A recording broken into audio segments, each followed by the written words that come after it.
नमस्कार दोस्तों, पाथफाइंडर में आप सभी का स्वागत है। मेरा नाम है डॉक्टर महिपाल सिंह राठौड़ और आज इस लेक्चर में मैं आपके साथ चर्चा करूंगा कूली बेगार आंदोलन के बारे में।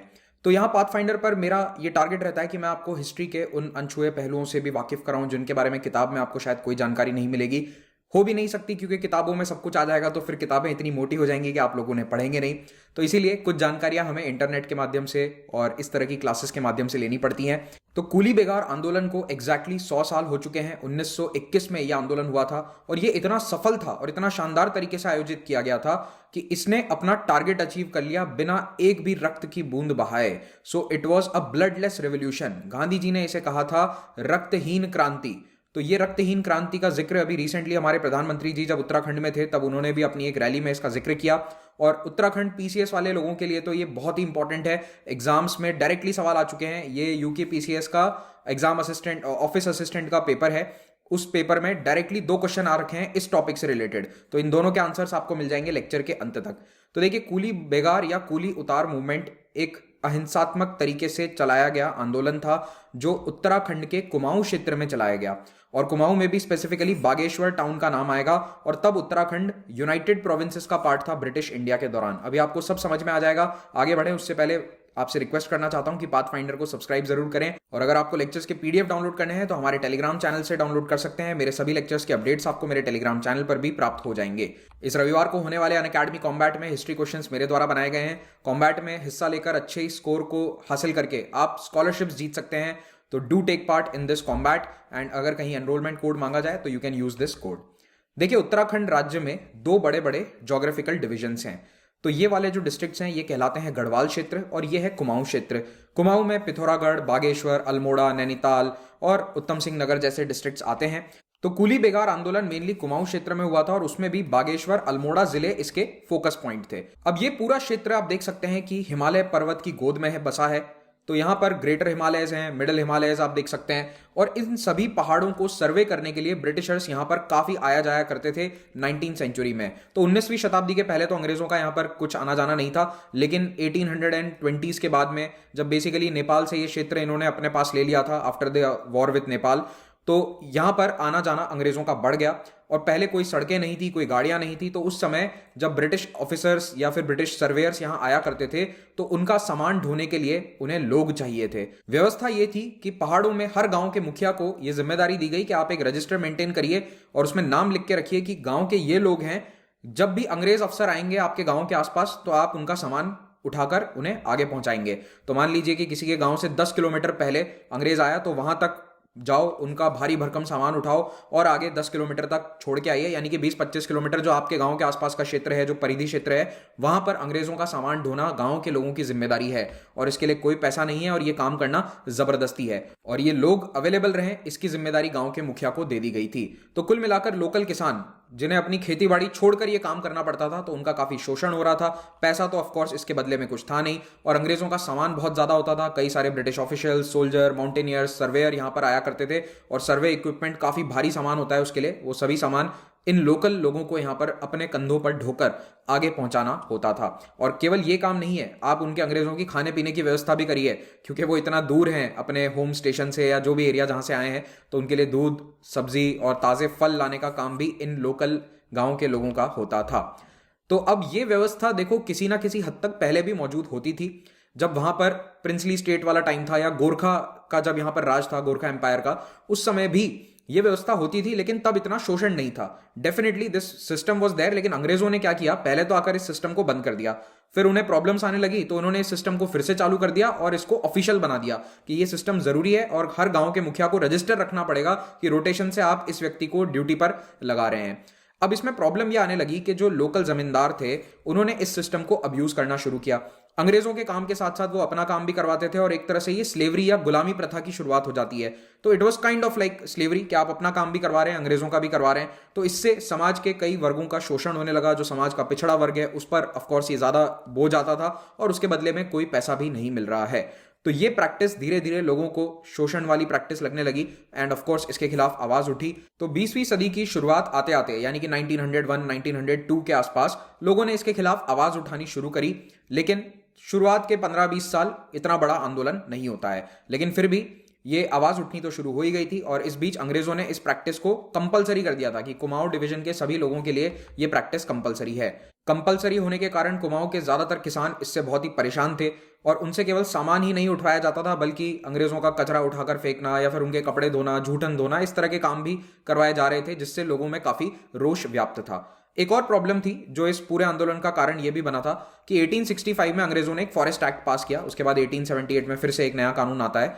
तो इन फॉरेस्ट एक्ट के आने के बाद जंगल पर लोगों का अधिकार चला गया। जंगल अब सरकार के थे, अंग्रेजों के थे, तो गांव वालों के जो ट्रेडिशनल राइट्स हैं वो उनसे छीन लिए जाते हैं। तो अब आपको जंगल में जाकर पेड़ काटना है और वो पेड़ काट के उन लकड़ी के टिम्बर लॉग्स को आपको आगे ट्रांसपोर्ट भी करना है, लेकिन अब वो आपके नहीं है, they belong to the British government. और अगर आप उन्हें खरीदना चाहते हो या फिर जंगल की लकड़ी का इस्तेमाल करना चाहते हो तो आपको पैसा देना पड़ेगा या फिर टैक्स देना पड़ेगा। और यहां भी बेगार करना पड़ेगा। बेगार का मतलब ये होता है कि किसी को जबरदस्ती काम करवाया जा रहा है और उसके बदले उसे पैसा भी नहीं मिल रहा है। And this was part of the caste system earlier in India, लेकिन बाद में अंग्रेजों ने इसका एक्सप्लॉयटेशन एडमिनिस्ट्रेटिव तरीके से करना शुरू कर दिया। तो लोकल लोगों को इससे बहुत परेशानी होती है, वो लोग बहुत थक चुके थे और इस नए कानून ने तो और ज्यादा उनको परेशान कर दिया, क्योंकि लोकल लोगों के सारे अधिकार जंगल पर छीन लिए जाते हैं। तो इन हालात में त्रस्त होकर लोगों ने संगठित होना शुरू किया। अल्मोड़ा में 1907 में पहली बार एक मीटिंग आयोजित करी जाती है, जहां पर लोगों ने एक तो बंगाल के विभाजन का विरोध किया। देखो, देश में राजनीतिक चेतना जागृत हो रही थी, तो उसका असर यहां पर भी देखने को मिलता है। फिर जंगलों पर जो अधिकार सरकार का हो गया है उसका विरोध किया और कूली बेगार सिस्टम को हटाने की बात करी गई। तो इस मीटिंग के बाद गिरजा दत्त नैथानी जो है, ये श्रीनगर गढ़वाल, ये श्रीनगर शहर कहां पर है, उत्तराखंड वाला है, ये जम्मू कश्मीर वाला श्रीनगर नहीं है। तो श्रीनगर गढ़वाल में जाकर ब्रिटिश सरकार के सामने ये बातें रखते हैं सामने कि भाई देखिए, लोगों को इन 3 चीजों से परेशानी है, तो आप इसे प्लीज खत्म करिए। लेकिन अंग्रेजों ने खत्म नहीं किया। फिर लोग और संगठित होना शुरू करते हैं। 1916 में कुमाऊं काउंसिल की स्थापना करी जाती है और इससे यह आंदोलन काफी तेज हो जाता है। और अब कांग्रेस पार्टी जो है वो भी इस कुमाऊं काउंसिल को पूरी तरह सपोर्ट कर रही है। इनफैक्ट कई नेता तो कांग्रेस और कुमाऊं काउंसिल दोनों में शामिल थे। फिर इसी काउंसिल के अधीन एक दूसरी मीटिंग आयोजित करी गई 1918 में हल्द्वानी में। तीसरी मीटिंग होती है कोटद्वार में 1919 में और चौथी होती है काशीपुर में। तो अब ये वो समय है जब 1920 में सिविल डिसोबीडियंस मूवमेंट भी देश में चल रहा है। कांग्रेस के साथ इस काउंसिल के बहुत अच्छे संबंध हैं। तो ऐसे माहौल में एक आंदोलन शुरू करने का निर्णय लिया जाता है। इस आंदोलन के जो मुख्य नेता थे वो थे हरगोविंद पंत और बद्रीदत्त पांडे। हरगोविंद पंत जी को पंडित गोविंद बल्लभ पंत से कंफ्यूज मत कर देना, वो भी इसी एरिया के थे लेकिन वो अलग हैं, ठीक है। गोविंद बल्लभ पंत कौन है, जो उत्तर प्रदेश के चीफ मिनिस्टर रहे थे, वो भी आजादी के आंदोलन के नेता थे। उन्होंने भी इसमें हिस्सा लिया था, लेकिन वो तब काफी जवान थे, उन्होंने भी इसमें हिस्सा जरूर लिया था। लेकिन जो मेन लीडर्स थे वो थे हरगोविंद पंत और बद्रीदत्त पांडे। तो इनके नेतृत्व में ये मूवमेंट अब बड़ा होता है। 14 जनवरी 1921 उत्तरायण के दिन जो मेला लगता है बागेश्वर में, वहां पर एक भीड़ इकट्ठी होती है। मीटिंग बुलाई गई थी, हजारों लोग यहां पर इकट्ठा होते हैं। सरयू और गोमती नदियों का जो संगम है वहां पर लोग इकट्ठा होकर यह निर्णय लेते हैं कि अब ये टैक्स हम नहीं देने वाले हैं। तो यहां पर जो बड़ी मीटिंग थी, उससे पहले नेताओं को नोटिस भी जारी किए गए थे डीएम के द्वारा कि मीटिंग मत करो, पर उसका कोई असर नहीं हुआ। तो गांव, पहाड़ों के क्षेत्र से, दूर दराज के क्षेत्र से, गांवों से लोग निकलकर इस मीटिंग में शामिल होने के लिए आते हैं इस मेला मैदान में। और यहां 40,000 की भीड़ इकट्ठा हो गई। देखो, पहाड़ों में भीड़ इकट्ठा करना बहुत मुश्किल काम होता है, खास करके उस समय के आबादी स्तर के अनुसार। तो 40,000 लोग यहां बागनाथ मंदिर तक जाते हैं। फिर सरयू नदी के अंदर जाकर पानी में प्रतिज्ञा लेते हैं कि हम कूली बेगार को फॉलो नहीं करेंगे, कूली बेगार सिस्टम को हम उखाड़ फेंकेंगे।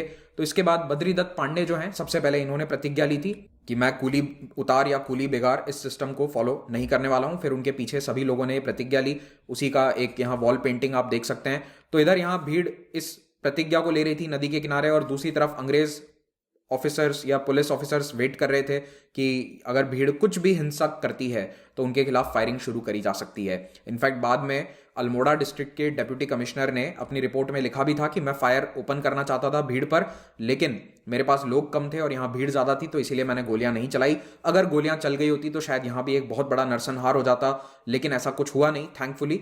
और गांव वालों ने, लोगों ने क्या किया, जितने भी ये रजिस्टर होते थे जिनमें नाम लिखा रहता था कि आज इसकी बारी है, अब इसका टर्न है कूली बेगार का, इन रजिस्टर्स को फेंक दिया गया नदी के अंदर। इनके पन्ने फाड़ कर फेंक दिए गए। आप यहाँ देख सकते हो ये लोग पन्ने फाड़ कर फेंक रहे हैं। और इसके साथ ही इन्होंने कूली बेगार सिस्टम को ना फॉलो करने का निर्णय ले लिया। तो यह आंदोलन इतना सफल रहा कि अंग्रेजों को तुरंत समझ में आ गया कि इतने लोग इकट्ठा होकर जब मना कर रहे हैं तो ये सिस्टम हम नहीं चला पाएंगे। तो इसीलिए तुरंत एक बिल पास किया गया और इस कूली उतार सिस्टम को या कूली बेगार सिस्टम को खत्म कर दिया गया। इस आंदोलन के बाद में हरगोविंद पंत को जननायक और बद्रीदत्त पांडे को कुमाऊं केसरी की उपाधि दी गई लोगों के द्वारा। और ये आंदोलन जो है बहुत ही सक्सेसफुल था, इसमें कोई हिंसा नहीं हुई, it was completely non violent. इससे कांग्रेस और महात्मा गांधी भी इतने इंप्रेस हो गए थे कि गांधी जी खुद यहाँ विजिट करने आए थे कुमाऊं में बाद में, और उन्होंने इस आंदोलन को नाम दिया था ब्लडलेस रेवोल्यूशन, रक्तविहीन क्रांति। तो इसीलिए इसको आज भी ब्लडलेस रेवोल्यूशन के नाम से डायरेक्टली जाना जाता है। तो ये थी कूली बेगार आंदोलन की कहानी। आई होप आपको ये लेक्चर अच्छा लगा। लाइक जरूर कीजिए इस वीडियो को अगर आपको बढ़िया लगा। कमेंट में बताइए आपका क्या फीडबैक है। मेरा post independence history of India का प्लस कोर्स स्टार्ट हो चुका है, आप चाहें तो इसे ज्वाइन कर सकते हैं, लिंक नीचे डिस्क्रिप्शन में और पहले कमेंट में मिल जाएगा। इस कोर्स को ज्वाइन करने के लिए आपको प्लस या आइकॉनिक सब्सक्रिप्शन लेना होगा। ये दोनों ही सब्सक्रिप्शन लेने का फायदा ये है कि आप देश के बेस्ट टीचर्स से लाइव पढ़ सकते हैं। ऑल द टीचर्स जिनसे आप पढ़ने जाते थे दिल्ली या अन्य कहीं जगह, सभी अब लाइव पढ़ाते हैं अनअकैडमी पर। और अगर आप ये सब्सक्रिप्शन महिपाल कोड का इस्तेमाल करके अवेल करेंगे तो आपको 10 नहीं 22% डिस्काउंट मिलेगा। जी हाँ, एक बहुत बड़ा अनाउंसमेंट जिसका हम 2-3 दिन से आपको बता रहे थे, दिस इज द अनाउंसमेंट। तो 1 से 3 जनवरी के बीच में अगर आप महिपाल कोड का इस्तेमाल करेंगे तो आपको 22% डिस्काउंट मिलेगा। तो जो प्लस कॉम्बो और आइकॉनिक कॉम्बोज के जो सब्सक्रिप्शन हैं, कॉम्बो का मतलब है जिसमें जीएस और ऑप्शनल दोनों के कोर्सेज मिल जाएंगे आपको। ऑप्शनल के सब्सक्रिप्शन यानी कि ऑप्शनल की क्लासेस और जीएस की क्लासेस, टेस्ट सीरीज, सब कुछ शामिल है। You will get it just for 48,000 rupees. लेकिन ये केवल 3 दिन के लिए ऑफर है, तो इसको जल्द से जल्द इस्तेमाल करें और महिपाल कोड को लगाना ना भूलें। तो ये आपको 22% डिस्काउंट यहां पर मिलेगा। रविवार को आ रहा है कॉम्बैट, उसमें हिस्सा जरूर लें। नए बैचेस वेडनेसडे को स्टार्ट होते हैं, तो अगला बैच स्टार्ट होगा 5 जनवरी को, उसमें ज्वाइन कर सकते हैं। ईएमआई ऑप्शन पर ये सारे कोर्सेज अवेलेबल हैं। हमारी फ्री टेस्ट सीरीज का फायदा उठाइए। Thank you very much, have a great day.